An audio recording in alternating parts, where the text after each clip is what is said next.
Hello Aries, Sun, Moon, Rising, and Venus signs. Kamusta po kayo? Sana po'y nasa mabuti kayong kalagayan. Welcome back po sa Star Tarot. At kung bago kayo rito, welcome din po kayo. Please subscribe, like, share my videos, and leave me a comment kung nakaresonate po kayo. Thank you. So first message ninyo for today, we have the Three of Cups. Ayan, maganda siya.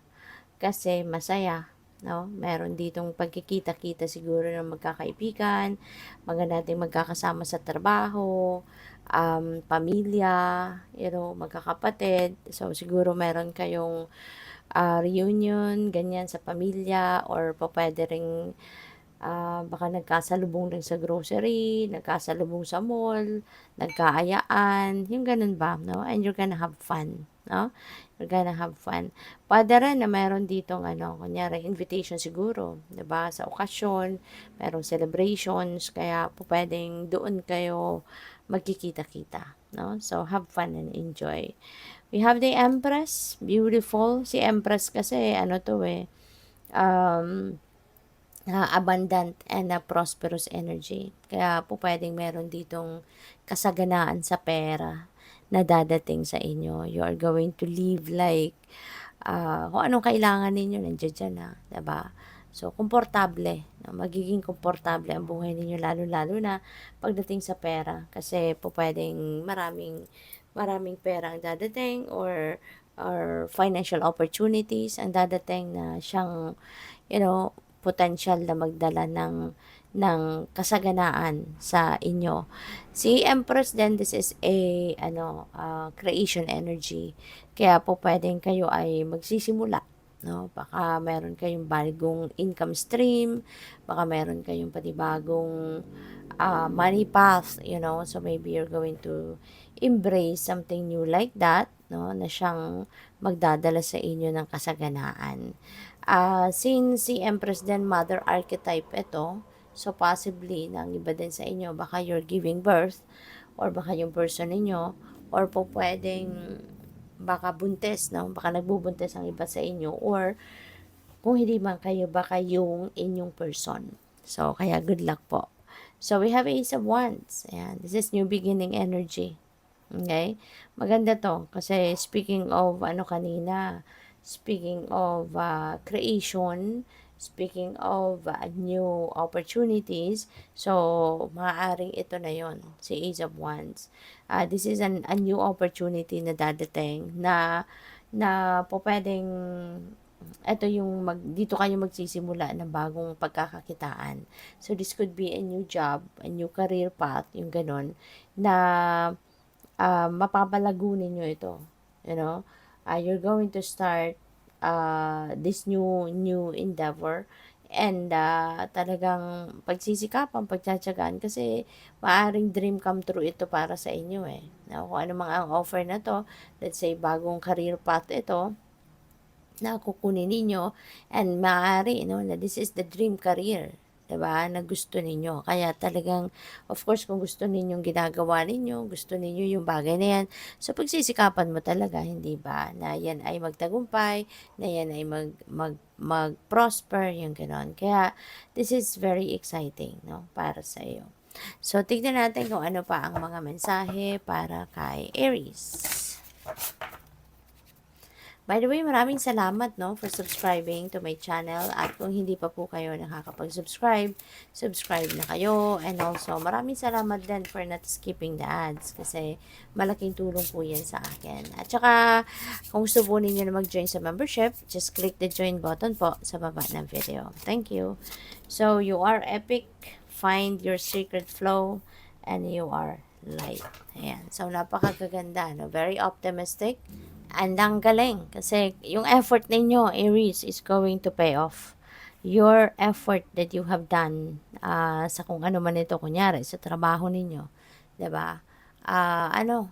This is going to, to give you success. Papunta ka na dito sa pagtatagumpay, mayroong magiging magandang outcome o resulta yung ginawa mo, 'di ba?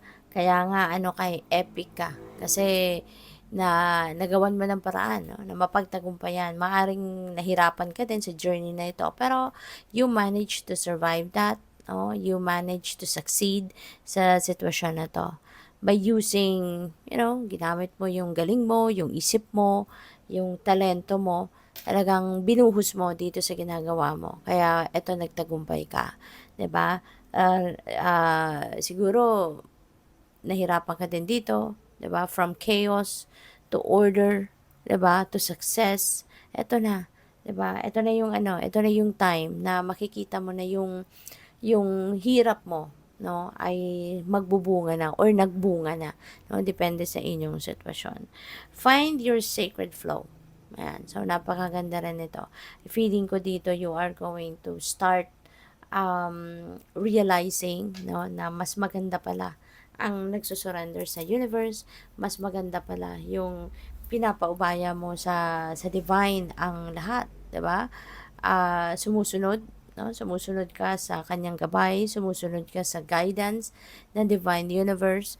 You're just going with the flow with life. You're just surrendering everything to the divine, 'di ba? Siya nang bahala, nagabayan ka, dalhin ka sa kung saan ka dapat mapunta. At yun, no, siguro mas malaki ngayon ang appreciation mo, 'di ba? Sa mga magical moments, no, na nag-unfold sa buhay mo because of the divine, because of the help of the universe, no? You are light, no? This is a reminder para sa iyo na you are light. You have that brilliance, you have that